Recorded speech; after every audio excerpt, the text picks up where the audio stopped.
Tim, congrats. That was an awesome win, big one for you. Just your best case scenario, did you think you could finish it like that? Man, I did. I actually got told by several of my coaches if we can settle this guy and get through the first round, and I can take him down and put him on his back, that I was going to get a finish in the second. That's actually something that we trained for. I did the same thing in the Sue Darji fight. These good long strikers, I got to keep range.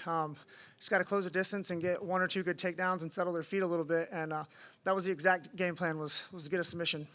It was getting short time there towards the end of the round. Did you feel like he could have was going to make it, or were you pretty sure you were going to get him there? I was about to bail on the guillotine. The only reason why I didn't let go and go into something else is because my coaches said that he was panicking and that he was going to tap. I didn't want to end up on bottom, so I was going to bail. It wasn't that my arms were getting tired. I just didn't want to get 50-50. So, again, here's my coaches. I was bailing on the guillotine. They said it was there. I stuck with it, and I got the submission. Can you take us back to weigh-ins a little bit? I know you've said a lot on Twitter, and you've told people you're the guy who's been in the fight game forever, so you have the knowledge. What is your issues or your thoughts here as we stand now post-fight? I just hate the balance scale. All week we're weighing on digital scales. All week we can know what we weigh. Everybody sees. And then we weigh in before we go get on the digital scale or on the balance scales. And if you make weight, you get to go sit and wait to make the actual weight. But if you don't make weight, you go and run or whatever, and then they bring out the curtain. I've never had to have the curtain brought out, but there's been several times where I'm fighting guys and they're over. I know they're over. And then they go back and take their underwear off, and now they lost a half pound magically.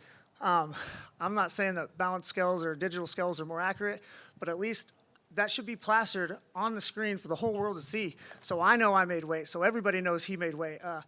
It's just silly. All week we weigh on digital scales, and then the last day, the most important day, we're weighing on a fucking scale from the 1930s. It doesn't make any sense. What happened with the haircut? We saw you at media day, turned into a different guy. Was that your call? Was that the plan all along, or were you forced to do that by the commission or anything? No forced. I was going to get a haircut here anyway. In the past, I had done that. I would come to media day and I would look all scraggly, and then I would go get a haircut. And I think the UFC at first didn't really like it because they're like, hey, man, you dipshit, we spend a bunch of money on these promo photos, and then you come and look like a totally different guy and nobody knows who you are. But it's just kind of my gimmick now. It just feels better not to be all long and scraggly. But during training camp, I'm not paying attention to my appearance. I'm just getting to the gym. I'm going home. I'm playing with my kid. I'm going to the gym. I'm coming home. I'm playing with my kid. So there's not a lot of time for looking good or anything. But fight week, my kid's not here. It's all about me. I'm trying to look good. I'm trying to feel good. I'm trying to have fun. And I got to do all those things this week. Did you say in the cage this was the last fight on your contract, or the next one was? I have one more left in my contract, but I'm ready to renegotiate right now. Yeah. Who do you think would make sense for you after this? You have the most fights in the history of this division now, I think, tied with Figueiredo. I don't know, man. I don't really get to pick my fights. I usually just, Mick tells my manager who he wants me to fight, and then I go. Sometimes I feel like they try to give me guys that are going to beat me. I thought maybe Tagir, they wanted to beat me. I think that they wanted this guy to beat me. But those are the fights that I do the best in. When you back me in the corner and I'm supposed to lose, I shine. I rise to the level of my opponent, and I was lucky enough tonight that Kai Asakura is so good. He brought out the best Tim Elliot that there is. So I got to perform at my very, very peak because of the guy that was standing across the cage from me. And, Kai came in with a lot of hype, former champion in another promotion. Now he's 0-2, 2 submission loss. I guess, what do you make of, now that you spent some time in there, a lot of fans are in there, they're saying, fraud check, coming over to the UFC, bright lights and everything. Just what do you make of Kai's in his career? It sucks. It sucks for him. He's the next champ, but again, he's going to be fine. He's still got a lot more fight left in him. He's still a guy that could be UFC champion. I have no doubts in that. But he spent his whole career fighting in a square ring, not an octagon. It's totally different. I couldn't imagine making those adjustments in 2 fights. And I think it's going to take him 3 or 4 to settle in. And I think he's going to have a long career in the UFC. And it happens. I've lost 2, 3 in a row. Had to get fired. Had to fight my way back. Got to fight for a UFC world title. And I was older than him when I did it. So if I can do it, he can do it. And it sounds like he's got a good support base. Great coaches. He's a great guy. Extra nice. I don't see any reasons why this will be his last UFC fight. You said he could be a future champion. I know you said that's not in the forefront of your mind, but these are 4 wins in your last 5. At what point do you start kind of looking at that top 5, top 7, and say hey, 2 more wins, I could be fighting for a title again? It's definitely true. That's just not I'm doing what I want to do right now. I want to go in and fight, and of course I want to win. But really, the only downside of losing for me in the UFC is I get less money from my family. I'm winning even when I'm losing. I'm going and working with people that I love every day. I get to spend so much time with my kid. My daughter never had to go to a daycare or a babysitter. She was with me at the gym every day. I've never missed any milestones in her life, and that's because of the UFC. And the big reason why I want to win is so that I don't get fired, so that I can keep doing this. So, of course, I want to be the champion, but my legacy and my life and my career is going to be great, whether I'm the UFC champion or just a guy who was lucky enough to fight in the UFC for as long as I have.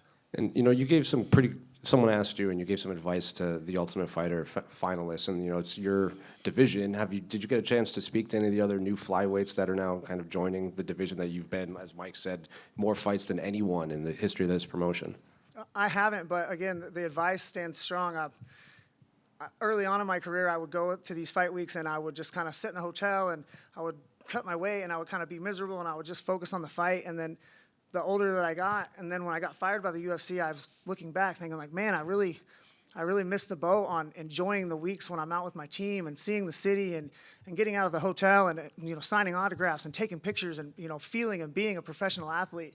And, man, it's short-lived, and I want those guys to be able to do that. Don't go in your fight week and just sit in your hotel and not do shit. Get out there and have a good time, sign some autographs, take some pictures, smile.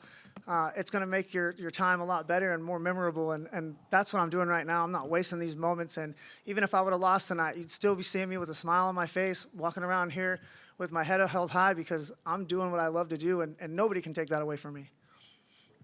Yeah, in this fight, you're underdog and all that, doubted already publicly and in the books and everything. You're still coming in winning these fights at 38 years old, right? And you've described yourself as not a martial artist, just a fighter. Did that mentality just kick in during that fight right now? Yeah, exactly. I mean, if I was trying to martial arts competition Kai, he would have kicked my ass. He was martial artsing me, and I was fighting, and that's the difference. That's the only reason why I'm able to sustain. I'm not a martial artist. I'm a fighter at the end of the day, and I said this in the early media. Like if it wasn't in the UFC, it would be in somebody's backyard, or I would just be the old dude at the gym fighting guys in the gym because that's what I like to do. I'm just lucky enough to be one of the guys that gets paid to do it. And coming up a 20-month layoff, man, was it just kind of like a relief just during that walk? Like, I finally made it. Weight's done. No one pulled out of the fight. No one fell out. I'm making my walk. Was it just like kind of a relief for you? It is, man. Like I said, this is my favorite thing in the world to do, and that's 653 days that I was out was 653 sad days of me not being able to do what I love. It's fighting dogs want to fight, and even if they're hurt, even if they're tired, even if they're beat up, the worst thing for a fighting dog is not being able to fight. And a lot of people think that it's cruel or unfair to see fighting dogs fight, but fighting dogs live and breathe to fight, and that's what I want to do. And when I can't fight, then I feel like my life is not complete. So I don't know what the fuck I'm going to do when I retire because I'm just going to be a fighting dog with no fight left. So I'm not going to retire gracefully from the UFC. They're going to have to tell me, like, you got to go, man. So I'm going to be here until they make me go. Tim, congrats on the victory. Joe Rogan said your fighting style looked like the Notre Dame logo. What are your thoughts on that?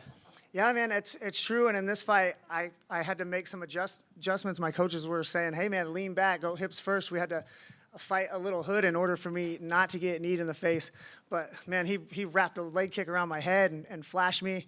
But, yeah, I'm good at getting hit in the face. If your game plan is you're going to one-punch knock me out, then I'm going to beat you. There's not a one-punch guy in the flyweight division that's gonna do that. The best way to beat me is be a jiu-jitsu master, because if I have to go 15 minutes without making a mistake, chances are I'm probably going to make one. But if you're going to go out and try to one-shot knock me out, then I can fight that fight all day. Appreciate the insight. Obviously, you're one of the flyweights you're one of the pioneers of this division. I'd like to know your take on the flyweight GOAT list. Can you give me your top 5? Oh, man. It's probably Demetrius Johnson on all 5. No, I don't know. Demetrius Johnson, John Dotson, Pantoja has to be up there. I don't know, man. I don't think there's that many guys in the flyweight division that there's ever been that I couldn't beat. I mean, I'm a realist. I know, and I don't want to try to act like I'm the best or pretend that I'm the best, but I do know if I have a good night, I can beat the very best guy in the world. And that's all that matters to me. And as long as everybody else knows that, all I need is a chance. All right, here. How are you physically? I noticed you had a limp when you had walked in, and then you were also kind of playing with your jaw a little bit.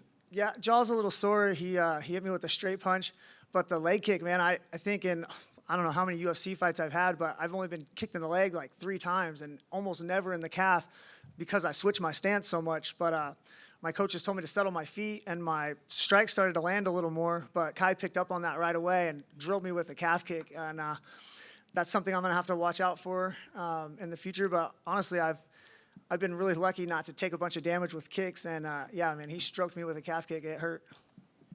You called yourself a gatekeeper at Media Day, and you said that if you can't beat Tim Elliot in the flyweight division, you should not be allowed in the UFC. Yeah, I mean, again, I think that's fair. Like, I'm an old guy. I've been beat by several guys. I know the UFC wants guys that just want to be champion, but I think that's a fair spot for me. I don't mind being I've done it before. Brandon Royval, I was his first fight in, and he beat me. And now look at that guy. Like, I don't mind being that guy. I think everybody sees that as a bad thing, but I think that's a fair assessment. Like, I'm like the baseline. If you beat Tim Elliot, like, you're UFC ready. If you can't beat Tim Elliot, then maybe you're not quite there yet. And I'm all right with that. I'm a realist. I know that I could be beat by anybody in the division. I get subbed by women in the gym on a regular basis. That's just part of the game. If you do it enough, you're going to get beat. And again, I'm just lucky and blessed to be able to be in it this long. It's because I have a good management team. I've been blessed with good coaches. I have a great family. Everybody around me in my area supports me 100%, and it makes my job really, really easy. You don't see that mindset often in MMA or in fighting in general. Do you think that your longevity plays a role into having that mentality? Yeah, I think so, and I think also that's a reason why the UFC keeps me around. They know they can feed me to the wolves if they want. They know that I'll take a fight on short notice. I've said it before, and I'll say it again. Like, I'm a company man. I'm happy to be the guy the UFC can count on. I'm not saying I'm always going to win, but I'm going to show up every fight week. I'm going to fight hard. I'm going to make fucking weight, and I'm going to make weight without a curtain or any kind of controversy. I'm going to be in media with a smile on my face. I'm going to have my head held high. I'm going to be polite to all the guys that work with me. I'm going to be polite to all my opponents. And it's just got nothing to do with fighting. That's just the guy that I am. And then it was a long layoff before you had this fight here today. When's the next time we can expect you back in the octagon? Honestly, I have a 45-day suspension, I think, according to my paperwork. But again, I'm getting older. Now's the time. I don't want to have a layoff because I didn't take any injuries in this fight. This is one of the first times I've came into a fight without being injured.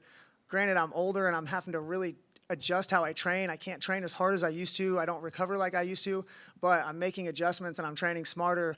I took a little time off from sparring right before this fight because I did a lot of sparring this camp, but I came in this fight feeling good, and man, by the time the fight happened and the time I walked in to get in the cage with Kai, or the octagon with Kai, I was ready to go. I was ready to fight. I didn't have any bumps or bruises or anything. I was just ready to go in there and get hit and throw some punches back. And then just last thing from me, I got a text from my uncle right before this interview, and he said, "Tell Tim to never change." Can't do it.